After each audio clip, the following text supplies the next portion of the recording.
My philosophy on development is changing the mindset of people first before you can give them resources. If you don't change their mindset, even if we give them resources, they're going to abuse the resources because they don't know how to use their resources.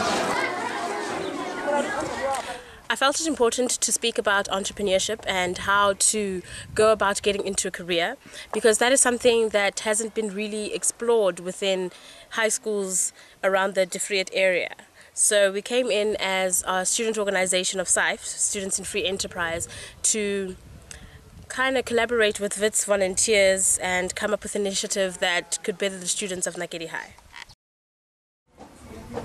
Vets University students are a great motivation to the younger children who see them, coming to them. Now they believe that they can also do it like these students who are at Vets. So they are highly motivated when they see, them coming into a rural school like Selelo Primary School. They get motivated. They feel they can do it as well. This experience was great, made new friends. But I think in terms of the mission, our mission here, I think that, well, I think we executed it quite well.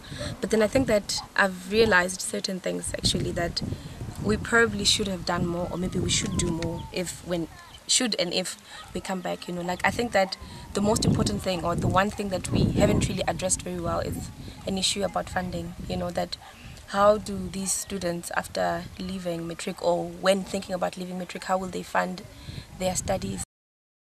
Well, language, first thing. I think you have so much to say, but because it's in English, working it and translating it and to a level where, we learn all this jargon, about that we know about, but actually breaking it down into something that everyone can understand, understanding that just because I'm a marketer, they don't know the marketing jargon, so I need to break it down so that it's clear to everyone.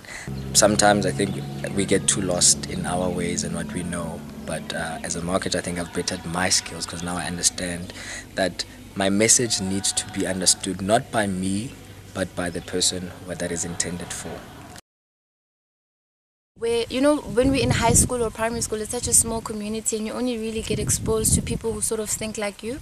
So when you get to varsity, you're challenged by, different views and things like that, and you get influenced by like a lot of different opinions, and that's really good. And that's something that you can take elsewhere, to a place where people only think a certain way. And as well, like, we get equipped with so many skills. There's so many things we learn. We learn like financial stuff, life skills. And the thing is, we live those lives, and we were those kids that are like in high school or primary school, whatnot, because we were here doing the whole school thing.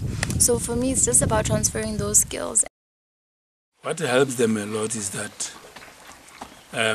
whatever lessons you give to them is different than the lessons that they get in their classes. In South Africa, I think the biggest challenge is the isolation from the world, from South Africa. It's like you could be anywhere else in the world where it's rural. No newspaper, no internet. Not that running water is really a problem, but it does become an additional job for people. And no information, So that, I think, is the biggest problem.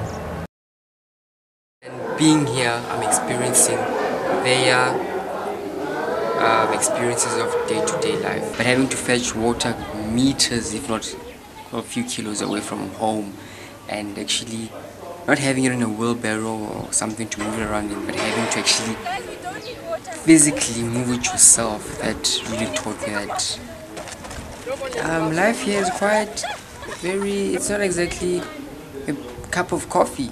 No more late bus. After this, I'm not bought. I would like to thank you people to take this time of yourself and spend it with these kids here.